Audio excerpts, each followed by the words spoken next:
Hey guys, Toki here, bringing you our first 5 minute or less raid guide for Vault of the Incarnates. Now, these guides are meant to give you a rundown of the fight while skipping over common threats such as dodging swirlies and focusing instead on the really defining mechanics of each boss fight. I highly recommend you supplement this guide by watching other guides with actual fight footage so you know what these mechanics look like, as well as reviewing all the other minor mechanics that might be taking place that we don't cover here today. Also, I'd like to caveat that this information is based on beta. We'll be closely monitoring the situation, and if any new information comes out that causes us to reevaluate our strategy, we'll come out with another YouTube video and adjust before raid week. With that out of the way, I'd like to share our current strategy for Eranog, the first boss in the raid. Eranog has two fight defining mechanics, the first being Flame Rift. Flame Rift causes circles on multiple players that will spawn a lava pool when they expire. They'll also spawn ads that need to be interrupted and AoE down. Those ads fixate random players who need to kite the ads while the rest of the raid kills them. And we'll drop these flame rifts in a line along the outer edge of the encounter while the tank kites counterclockwise.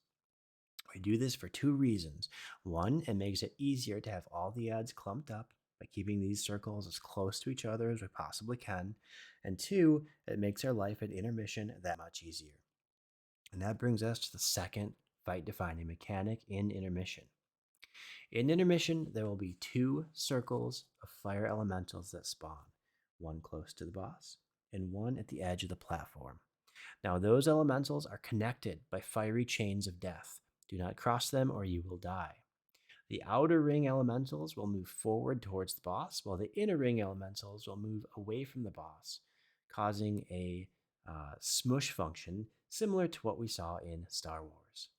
The only way to get out of this is by killing one of the elementals in the chain, thus breaking the link and creating a safe zone for the raid to go into.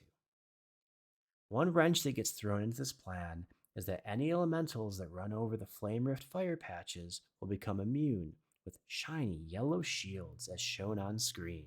Those elementals we do not want to attack. And because the raid is already pre-positioned at the far left of the flame patches, we will always attack the elemental to the left of the last placed flame patch. In this example, the skull-marked elemental. Once we kill that outer elemental, we will then move to the safe zone and kill the corresponding inner ring elemental to create a corresponding safe zone in the inner ring. And that's all there is to this fight. We'll repeat this strategy until either we die or the boss dies. And so that concludes our abridged guide on Eranog. Make sure to smash that like button for the algorithm or something. Happy raiding.